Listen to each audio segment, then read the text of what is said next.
queria que você pudesse fechar mais uma vez os seus olhos, você pudesse colocar a sua vida diante do Senhor agora, em oração, para esse momento, que é o momento da ministração da palavra.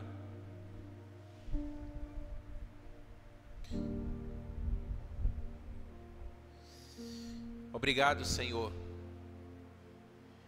por esse privilégio que temos de estar diante da Tua palavra. Em nome de Jesus, ministra ao nosso coração nessa hora. Toca-nos, Senhor, aqui nesse lugar. Toca nessa hora, Pai, cada filho, cada filha do Senhor. Que haja agora, em nome de Jesus, a paz que excede todo entendimento, alcançando o coração dos Teus filhos. Que toda aflição, que todo medo, que toda angústia, em nome de Jesus, que possam ceder o lugar agora à Tua presença gloriosa no coração dos Teus filhos. Ó Deus, em nome de Jesus, vem nessa hora como só o Senhor pode vir sobre nós. Nós estamos desejosos por ouvir a voz do Senhor falando ao nosso coração. Dá ordem, Senhor, aos Teus anjos em favor da Tua igreja, Pai. No nome de Jesus, nós Te pedimos, Senhor, nós Te pedimos isso, nesse nome maravilhoso, que é o nome de Jesus, e a igreja diz amém. Aleluia. Mais uma quarta-feira, estamos aqui reunidos, onde temos pensado, refletido acerca de como conquistar uma vida abundante. E nós temos compartilhado princípios que nos levam para esse lugar de uma vida abundante. E hoje eu quero compartilhar com você o princípio da lei dos dois altares. Diga comigo, diga a lei dos dois altares. Nós encontramos esse princípio lá em Josué capítulo 4. Eu queria que você abrisse a sua Bíblia. Eu quero ler com você os versos de 1 a 3 e também o verso de número 7.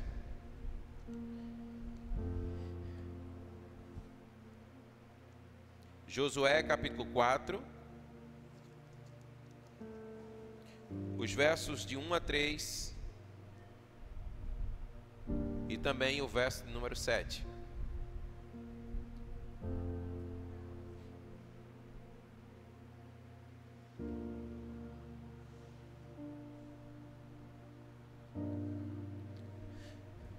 Você que encontrou, diga amém. A palavra do Senhor diz assim: quando todo o povo tinha passado o Jordão, o Senhor falou a Josué dizendo: escolham 12 homens do meio do povo, um de cada tribo, e ordenem que tirem 12 pedras do meio do Jordão, do lugar onde os pés dos sacerdotes ficaram parados, e levem essas pedras e as depositem no lugar em que vocês irão passar a noite. E o verso de número 7 diz: respondam que as águas do Jordão foram cortadas diante da arca da aliança do Senhor. Quando a arca passou, as águas do Jordão foram cortadas. Estas pedras serão para sempre por memorial aos filhos de Israel. Amém? Aleluia. Esse é um texto que narra a travessia do povo de Israel pelo meio do Jordão. E a palavra diz que num dado momento, quando eles estavam no meio do Jordão, a pés enxutos, o Senhor então, ele trouxe a Josué uma orientação. E ele declarou, conforme assim lemos, que eles deveriam ali ajuntar pedras, e essas pedras deveriam ser levadas até o lugar onde eles passariam a noite. Mas o que eu quero chamar a sua atenção é que as pedras das quais ordenou Josué que deveriam ser levadas, elas deveriam ser levadas por um homem de cada tribo das 12 tribos de Israel. E a palavra diz que ali eles ergueriam um altar ao Senhor. E o Senhor então, ele seria adorado. O altar, conforme o texto que lemos, declara que se tornaria uma experiência inesquecível, uma experiência memorável, tanto para o povo que por ali passou, como também para aqueles que ouviriam acerca dessa história. Então esse altar, ele celebraria o avanço de Israel em direção a uma vida abundante em Canaã. Note que a construção desse altar, ele envolveu primeiramente empenho. O empenho de 12 homens. O texto fala, conforme já declaramos, cada um representando uma tribo de Israel. Observe comigo o verso 8 de Josué 4. A palavra diz assim, olha: os filhos de Israel fizeram como Josué havia ordenado e levantaram 12 pedras do meio do Jordão, como o Senhor tinha dito a Josué, segundo o número das tribos dos filhos de Israel, e levaram-nas consigo ao lugar aonde passariam a noite e depositaram-na ali. Agora siga mais adiante e veja o verso número 20. E foi em Gilgal que Josué levantou as 12 pedras que haviam tirado do Jordão. Você pode dizer amém? Perceba que o texto diz para nós que estes homens, eles se empenharam em remover as pedras do meio do Jordão, e eles levaram essas pedras para o lugar onde eles estavam acampados, e diz a Bíblia que mais adiante eles levaram essas pedras até Gilgal, e ali um altar ele foi erguido ao Senhor, aonde o Senhor ele foi adorado. E aí você vai perceber aqui que a palavra de Deus vai dizer para nós que no verso de número 9, observe aí o verso número 9, Josué também levantou 12 pedras no meio do Jordão, no lugar onde eles ficaram parados, os pés dos sacerdotes que levavam a arca da aliança, e essas pedras estão ali até o dia de hoje. Então você vai perceber que um altar foi erguido no meio do rio, e um altar foi erguido em Gilgal. Então declare comigo mais uma vez, diga: 2 altares. Esses 2 altares, eles trazem para nós um significado. Eles falam de um altar em público e um altar em secreto. Então, o princípio a ser destacado aqui, primeiramente, é o empenho. Perceba que esses homens que foram ordenados por Josué, eles se empenharam em levantar 12 pedras, para que essas pedras, cada uma para uma tribo de Israel, fosse levada e então ali fosse constituído um altar. Quando nós estamos falando de pedras, nós não estamos falando de pedras pequenas, mas eram pedras que juntas, elas se transformariam em um altar. Então olha, nós precisamos entender que não há vida abundante sem empenho, não há vida abundante sem esforço, sem entrega e sem dedicação. Você pode dizer amém? A questão aqui é o quanto nós estamos empenhados para ter uma vida abundante. Porque o fato é que todos nós desejamos ter uma vida abundante, sim ou não? Mas essa vida abundante, ela não acontecerá como um passe de mágica na nossa vida. E é preciso então empenhar-se para tê-la. Então, o quanto nós estamos dispostos a empenhar-nos para termos essa vida. E o segundo princípio aqui que eu quero destacar para você é o altar propriamente dito. Então, empenho e altar. Então, olha, não há vida abundante sem altar. E para ser mais específico aqui, conforme o texto nos declara, sem altares. Ou seja, o altar no secreto e o altar em público. Olha, o altar externo ou em público, ele é fruto do esforço empenhado pela força. Mas o altar interno, ele é fruto principalmente de uma intervenção divina. É uma ação de Deus sobre a nossa vida. Para que isso possa ficar mais claro, Jesus nos ensina essa dinâmica lá em Mateus capítulo 6, verso 6. Eu queria que projetasse aqui para nós.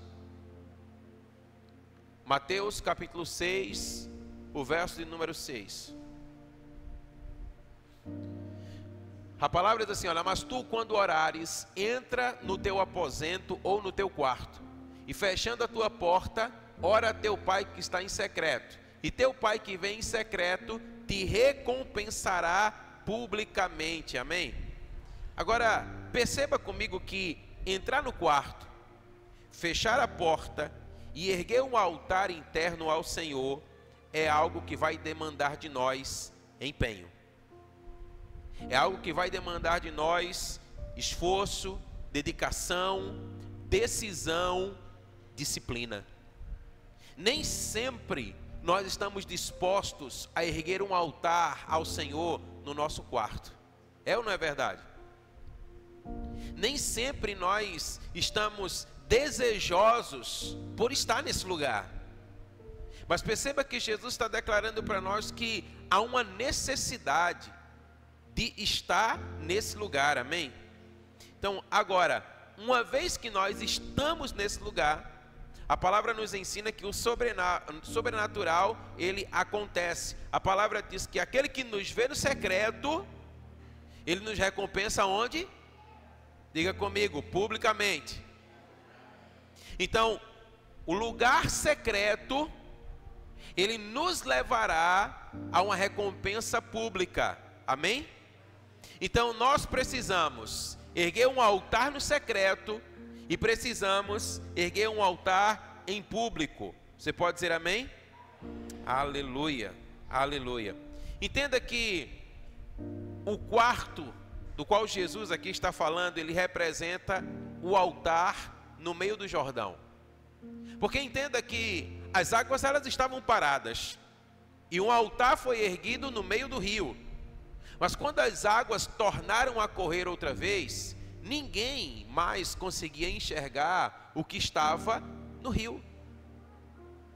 Sabe, irmãos, é exatamente assim que acontece conosco. No quarto não há plateia. No quarto não há olhares, a não ser o olhar do Senhor sobre a nossa vida. E é preciso entendermos que nós precisamos desse lugar. Então a palavra nos ensina que nós precisamos erguer esse altar. Agora, a palavra nos ensina que aquele que entra no quarto, aquele que fecha a porta, aquele que busca o Senhor, aquele que tem esse lugar secreto, ele será recompensado aos olhos de todos. Amém? Então a grande chave para a recompensa aqui, e essa recompensa, entenda, é uma vida abundante, é o altar secreto, amém? Então toca nessa pessoa aí ao seu lado, diga para ela, se você deseja uma vida abundante, você precisa ter uma vida no secreto. Amém? Então olha, nada substitui uma vida devocional, irmãos. Nada substitui o lugar secreto.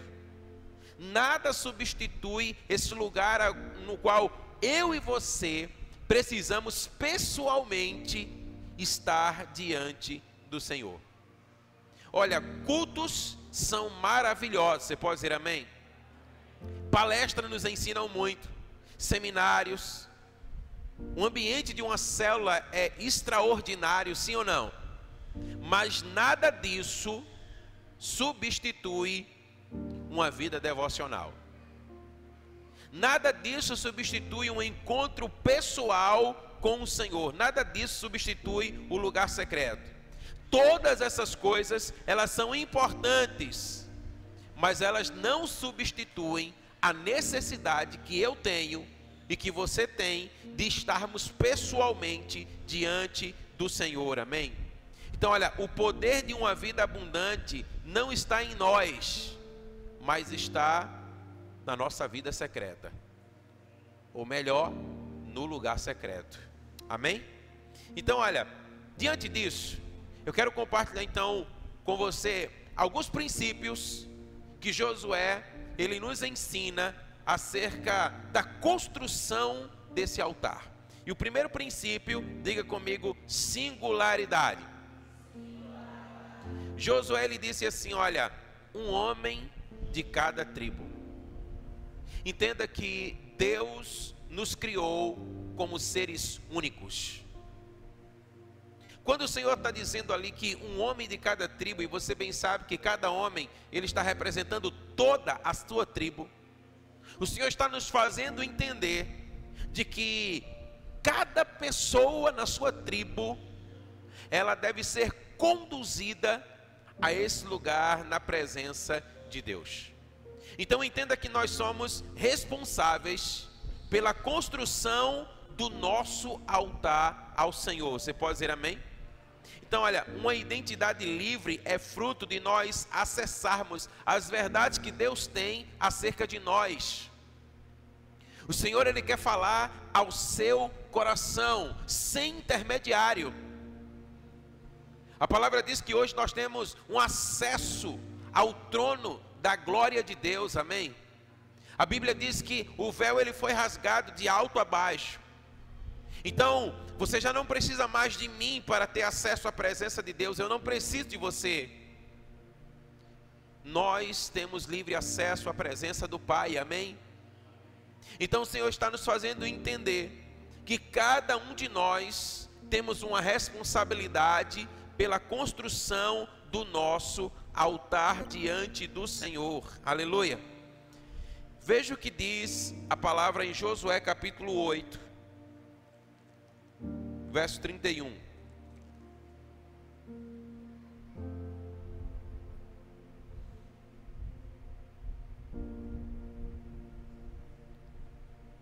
Como Moisés, servo do Senhor, havia ordenado aos filhos de Israel,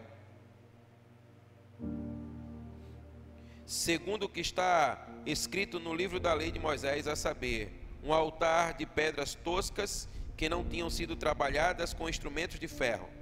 Sobre esse altar, ofereçam holocaustos ao Senhor e apresentem ofertas pacíficas. Você pode dizer amém?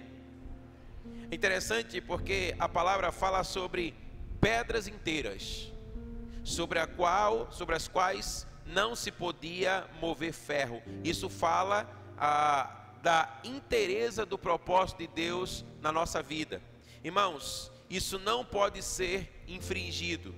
O que é que a palavra de Deus está dizendo para nós? Que eu e você precisamos estar num lugar secreto. Nós precisamos acessar esse lugar em Deus. Então, nós não podemos ter uma fé de segunda mão.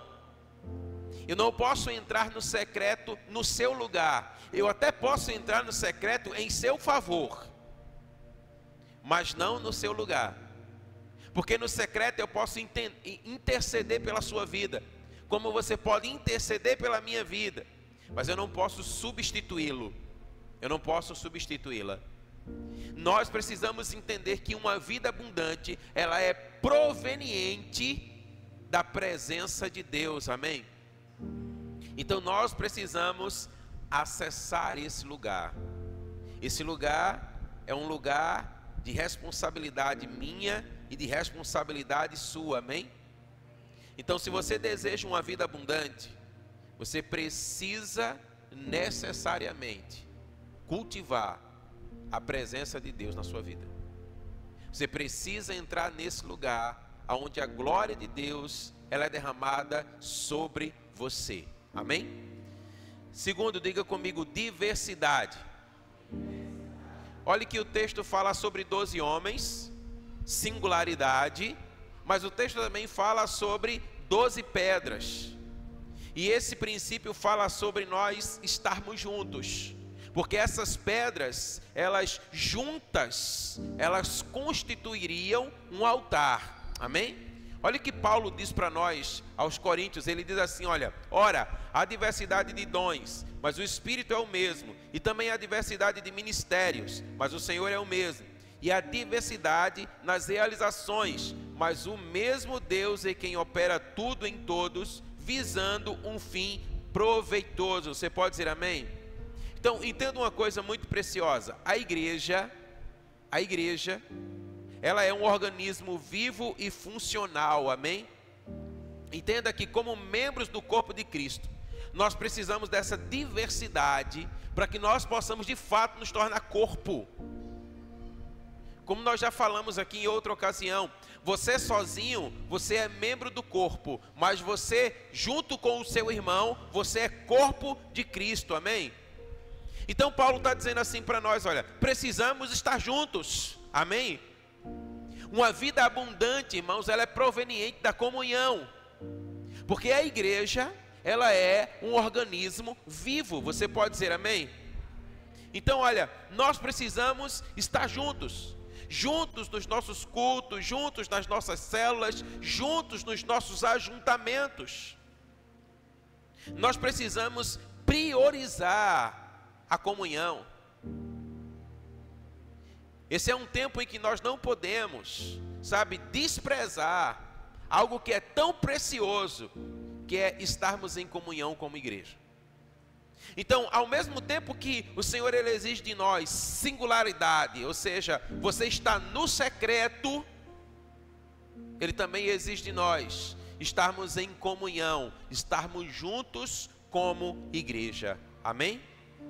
As duas coisas elas são importantes e elas são necessárias, uma não exclui a outra. Eu preciso estar no lugar secreto, eu preciso estar na presença de Deus, eu preciso buscar o Senhor e a sua face pessoalmente, mas eu também preciso buscar o Senhor, a sua glória, a sua face, junto com você. Você pode dizer amém? Nós precisamos estar juntos, unidos, porque assim é que nós nos tornamos corpo, é assim que nós nos fortalecemos. É por isso que a Bíblia vai dizer para nós que é melhor serem dois do que um, amém? A Bíblia vai dizer que um cordão de 3 dobras, duas dobras não se parte facilmente, não é verdade? Então nós precisamos estar juntos. É preciso, é necessário que nós estarmos juntos. Quando nós estamos juntos, irmãos, aquilo que nós estamos recebendo no secreto começa a transbordar sobre a vida do outro, amém? Então isso nos fortalece, isso nos alegra, isso nos impulsiona, isso nos anima, isso nos encoraja, amém? Porque aquilo que nós temos recebido da parte do Senhor, nós derramamos sobre a vida do nosso irmão, e é derramado também sobre a nossa vida.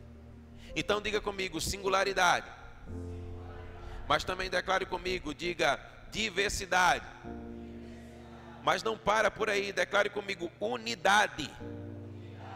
É interessante porque, olha, só existe unidade quando existe liberdade e diversidade. Entenda aqui, olha, encaixar as pedras do altar, posicionar as pedras juntas no mesmo lugar, sem violar a pedra, não era algo aparentemente tão simples. Moisés havia declarado, conforme nós lemos aqui, olha, essas pedras não podem ser cortadas, mas elas devem ser encaixadas. É como se você estivesse montando um quebra-cabeça. Agora presta atenção aqui comigo, o que é que isso fala para nós? Nem todos nós estamos no mesmo nível. Você concorda comigo? Nem todos nós estamos no mesmo nível. Existem uns que estão passos mais à frente, existem outros que estão passos mais atrás. Ou seja, uns já venceram seus vícios, já venceram seus pecados, mas outros ainda continuam lutando contra eles. Uns avançam, uns ficam estagnados, outros regridem. E a palavra do Senhor está falando para nós sobre unidade no lugar. Você pode dizer amém? O que o Senhor está dizendo é que nós não podemos violar um ao outro. O que o Senhor está dizendo é que deve haver graça no nosso meio. Sabe, irmãos, quando alguém peca, não é para nós expulsarmos essa pessoa, mas é para nós chamarmos para perto. Você está comigo aqui, amém? Então o Senhor está dizendo assim, olha, no lugar onde você está na presença de Deus, na tua singularidade, onde você busca o Senhor, a sua face, a sua glória, onde o Senhor vem ao seu encontro, e há também, conforme nós vimos aqui, essa diversidade, aonde nós, todos juntos, nós vamos estar derramando uns sobre a vida dos outros, aquilo que nós temos recebido, a graça de Deus ela flui e a vida abundante ela toma o seu lugar, amém? Porque aquele que é fraco, ele será fortalecido, aquele que está em pecado, ele será corrigido, aquele que não tem forças para caminhar, ele será impulsionado. É por isso que nós precisamos de unidade. Mas para haver unidade, é preciso permitir que o Espírito ele haja no nosso meio, no meio da diversidade, amém? Se você deseja uma vida abundante, você precisa estar na presença de Deus, você precisa estar na comunhão do corpo, e você precisa respeitar os limites de cada um, amém? E a vida abundante do Senhor, ela vai fluindo no nosso meio. Mas nós também precisamos, diga comigo, de posicionamento. Entenda que altar é um lugar firme. Altar aqui, feito de pedras, é um lugar espiritual de posicionamento rochoso, de um posicionamento forte. É um lugar de você estruturar o seu caráter. É um lugar de decisões inabaláveis em relação ao mandamento de Deus e a nossa aliança com Ele. É preciso entendermos essa verdade. Diga mais uma vez comigo, diga posicionamento. Sabe, a palavra de Deus conta para nós a história de Saul, primeiro rei de Samuel. Primeiro rei de Israel, é porque ele foi ungido por Samuel, né? Juntei tudo aí, mas olha, a Bíblia diz que Samuel disse assim a Saul, quando ele estava prestes a enfrentar um dos exércitos mais poderosos de sua época, que frequentemente estava querendo destruir Israel, que era o exército filisteu. E Samuel disse para Saul, vai a Gilgal, espera 7 dias, até que eu possa ir ao seu encontro, erguer um altar e sacrificar ao Senhor, para que você possa ser vitorioso sobre os filisteus. Sabe o que é interessante? Porque esse altar, ele seria o altar público, era o altar à vista de todos. Irmãos, era o altar da coroação de Saul. Ali, a palavra diz que Samuel chegando e erguendo aquele altar ao Senhor e sacrificando ofertas pacíficas ao Senhor, o reinado de Saul, ele se perpetuaria para todo sempre sobre Israel. Mas a palavra de Deus vai dizer para nós que Saul falhou. Ele falhou aonde? Ele falhou no secreto. Ele falhou em guardar o mandamento do Senhor. Ele não se posicionou como deveria se posicionar. Quando nós não nos posicionamos como devemos nos posicionar, nós não andamos em vitória. E a Bíblia diz que naquele dia, o reinado de Saul, ele desmoronou para nunca mais se erguer. Um posicionamento. Sabe o que é interessante? É que Saul, ele tinha uma palavra sobre a sua vida. E se ele cumprisse aquela palavra, o Senhor então estabeleceria o seu reino para sempre.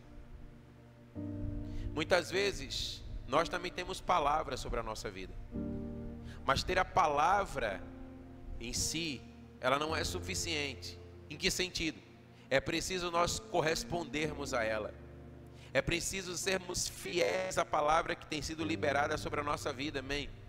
Então, olha, nós não podemos ser voláteis no nosso secreto. É do secreto que depende a recompensa de uma vida abundante. Então, você precisa se posicionar. Eu preciso me posicionar. Nós conversávamos sobre isso ontem, eu e a Albânia. Você já parou para notar que a nossa vida insistentemente quer nos tirar desse lugar? Nós temos tantas coisas a fazer. E eu compartilhava com ela que uma palavra que estava sendo ministrada ontem lá na escola, né, na Bethel, onde a pastora dizia assim, olha, eu tenho tanta coisa para fazer, que se eu não fizer o meu secreto, eu não consigo fazê-las. E aquela palavra entrou como uma flecha no meu coração. Porque o que é que vai determinar de fato o lugar secreto na minha vida e na sua vida? Posicionamento, irmão. É posicionamento. É você e eu decidirmos estar nesse lugar. E pense comigo que é desse lugar que vai depender a recompensa de uma vida abundante. Então, dentre todas as coisas, é também inteligente nós entrarmos nesse lugar, amém? Se nós queremos uma vida abundante, nós precisamos nos posicionar para estar nesse lugar. Um outro princípio, declare comigo, diga, o sacerdócio. Aqueles 12 homens estavam representando, respectivamente, cada um deles, a sua tribo. A palavra diz isso para nós. O conceito de sacerdócio, ele se fundamenta na capacidade de você representar outros, de você representar alguém. Então, olha, o altar é um lugar de compaixão, é um lugar de amor, é um lugar de identificação com outros. Então, o sacerdote é aquele que se compadece dos ignorantes, é aquele que se compadece dos errados, é aquele que se compadece dos perdidos, é aquele que oferece os seus dons, ou quem sabe até a si mesmo, no lugar deles. Interessante que eu li uma reportagem hoje que me chamou muito a atenção. Um cristão africano, eu não lembro exatamente qual país da África, mas ele foi condenado injustamente à morte. E um outro pastor, um pastor americano, ele estava querendo se oferecer para morrer no seu lugar. Ele dizia assim: olha, eu já tenho 72 anos, eu já vivi bastante, eu cumpri o meu propósito. Mas esse menino, ele tem apenas 30 anos. Ele tem toda uma vida a percorrer. Ele ainda tem muito a fazer pelo reino. Então ele queria se doar, ele queria trocar o seu lugar. Irmãos, eu confesso que eu não tenho fé para isso. Ou talvez até fé tenha, talvez eu não tenha coragem. Mas eu queria que você pensasse comigo que sacerdócio é isso. Sacerdócio é nós nos compadecermos, é assumirmos o lugar do outro no altar, identificando-se com os seus erros, com os seus pecados, para que estes possam avançar sobre os seus inimigos, amém? Então a palavra nos ensina que nós precisamos ser mais sacerdotes. Às vezes, nós estamos tão preocupados com aquilo que é nosso, que nós não nos compadecemos mais do nosso irmão. Que parece que a dor do nosso irmão já não importa tanto para nós. E é preciso nós sermos sacerdotes. Você pode dizer amém? Um outro princípio, diga comigo, memorial. Sabe, o altar também é um lugar de testemunho. O altar interno é o testemunho que Deus dá acerca de nós, em virtude da nossa vida secreta com Ele. E o altar externo é o testemunho que nós damos acerca de Deus, da transformação que Ele faz na nossa vida, amém? Veja aí Josué 4, 6 e 7.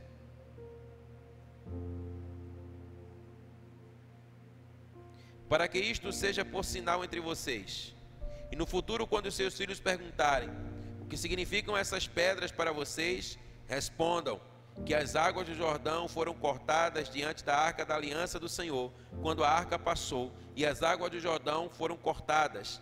Estas pedras serão para sempre por memorial aos filhos de Israel. Aleluia, amém, irmãos?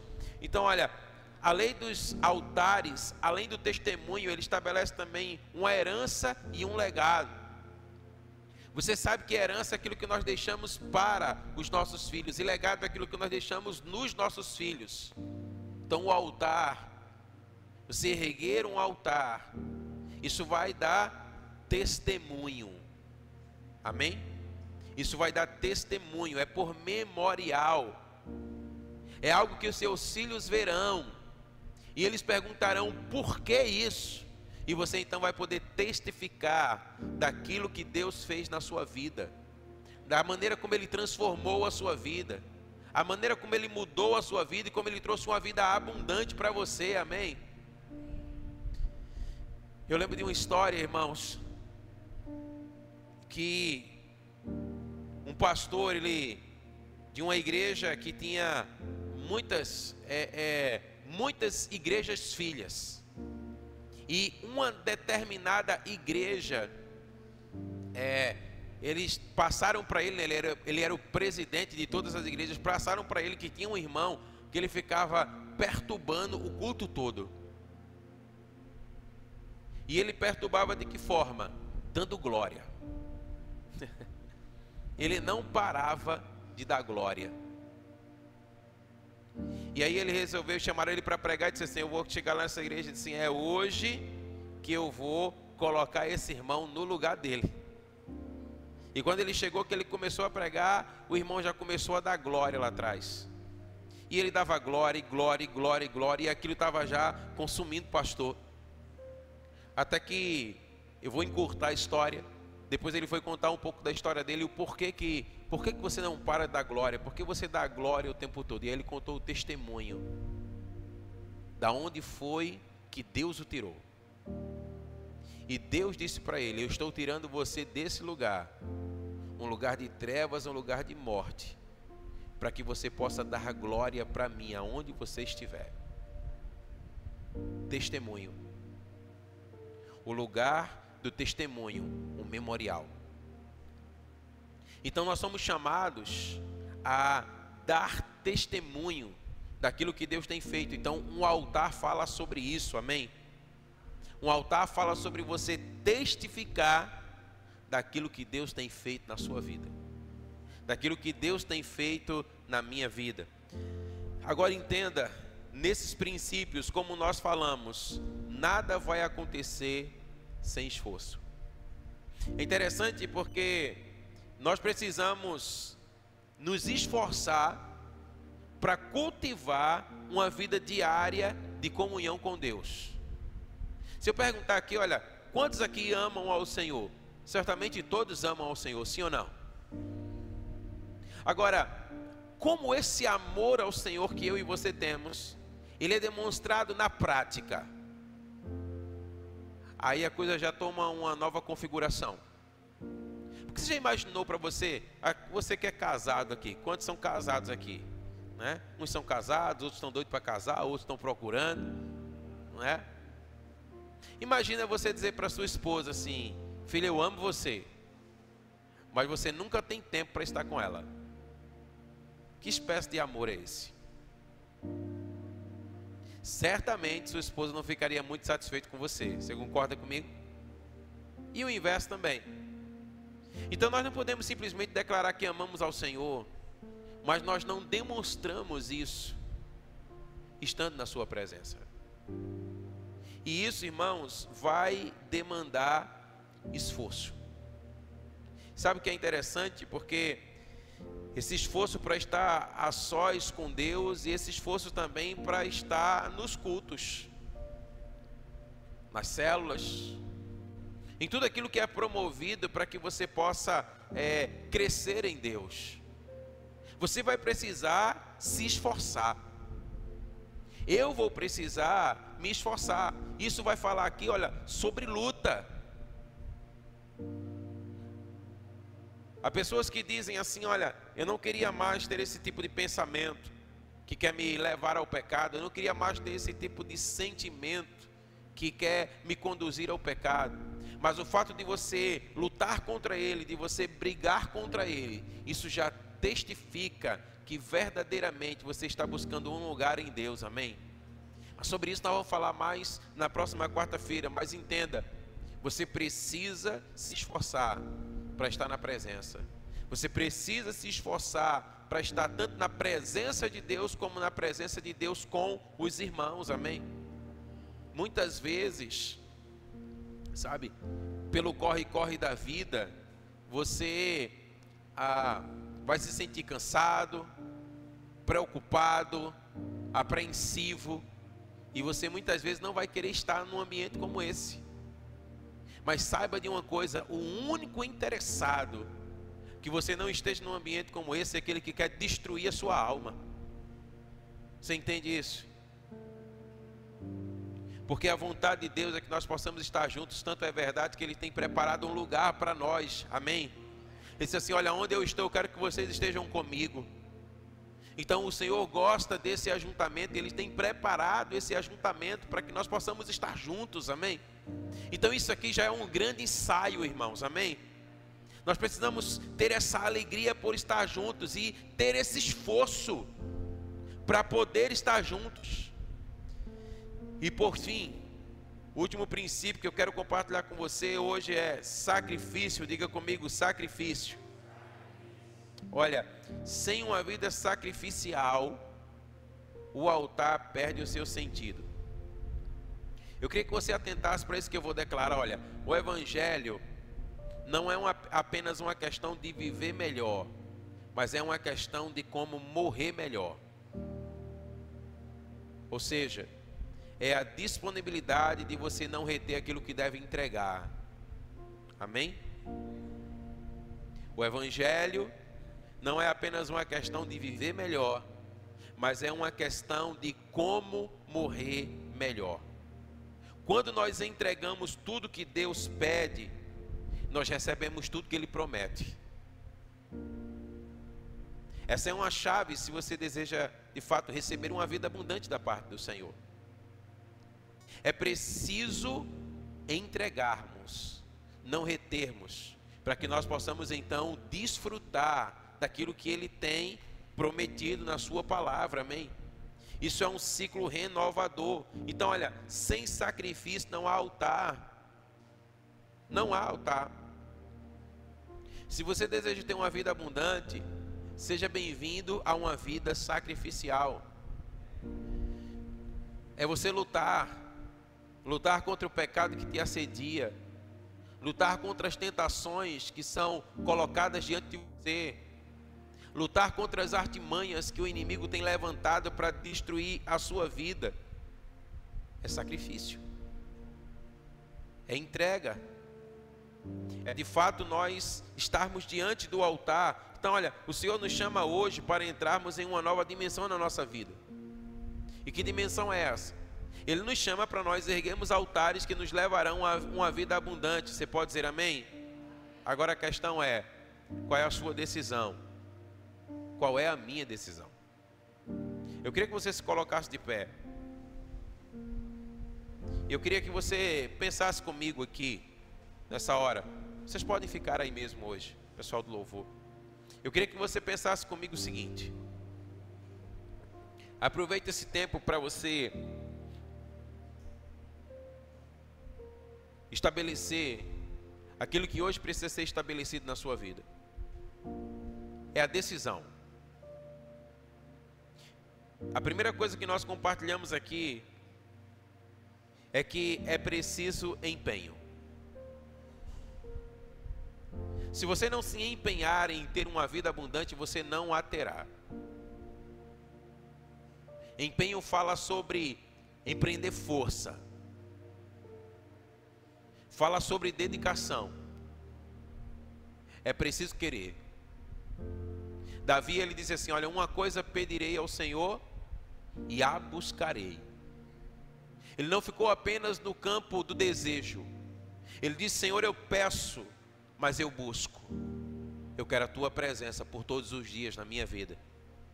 Se nós desejamos, irmãos, a presença de Deus, nós precisamos nos empenhar em buscá-la, amém? Então isso fala sobre essa singularidade. Nós precisamos decidir hoje. Precisamos decidir hoje não negociar o lugar secreto na nossa vida.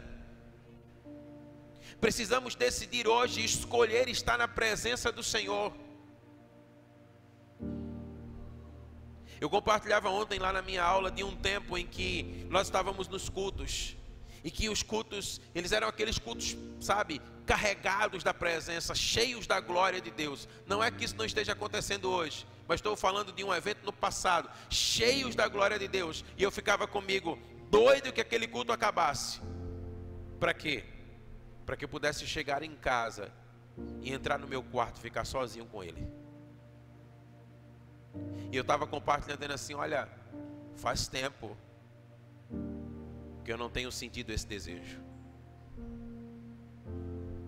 Eu preciso desejar estar sozinho com Ele. Preciso desejar estar na sua presença, não apenas isso. Eu preciso decidir entrar nesse lugar, amém? Se você também precisa disso, coloca a sua vida diante do Senhor agora em oração em nome de Jesus. Se você entende que você precisa mergulhar mais profundo em uma vida devocional diante do Senhor. Senhor, eu preciso ler mais a sua palavra. Senhor, eu preciso orar mais. Senhor, eu preciso jejuar mais. Senhor, eu preciso me entregar mais. Eu preciso reter menos. Se esse é o chamado do Senhor para a sua vida hoje, converse com Ele aí no seu lugar. No nome de Jesus. Ou talvez você também precise do lugar da diversidade. Você precisa assim, olha, eu preciso estar nesse ambiente, nesse organismo vivo e funcional que é a igreja. Talvez você possa dizer assim, olha, existem momentos que eu não estou no culto porque eu não quero estar. Eu poderia estar, mas eu não vou. Eu fico, sei lá, descansando, assistindo uma série, uma novela, fazendo qualquer outra coisa. Mas o Senhor está dizendo, eu quero mais. Então talvez hoje você precise decidir e dizer assim, olha, eu vou frequentar mais os cultos, eu vou frequentar mais as células. Eu não vou mais negociar esse lugar na minha vida. Eu quero uma vida abundante. E eu quero aquilo que os meus irmãos têm para derramar sobre a minha vida.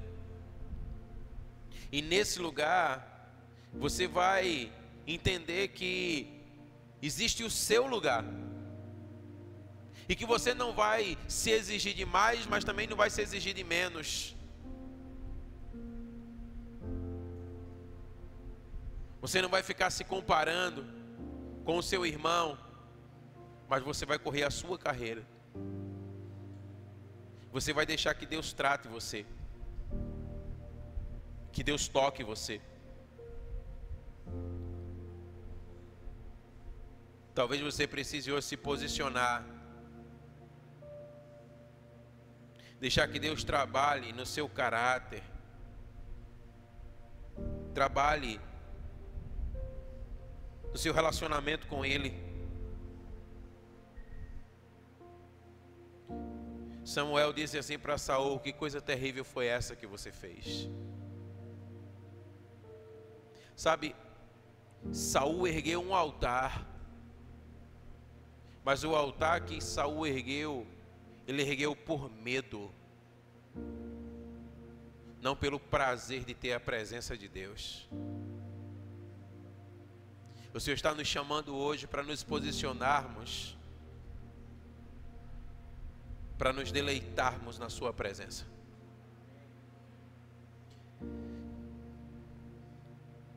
Talvez Deus esteja chamando você hoje para entrar nesse lugar, num lugar de compaixão e amor por outros, clamar por outros, chorar por outros, tocar em outros, oferecer a sua vida e os seus dons por outras pessoas, para que elas possam ser transformadas, para que elas possam atravessar o rio enquanto os seus pés estão firmados no meio do rio, até que eles possam chegar lá do outro lado, e então você sai desse lugar para que as águas possam correr outra vez.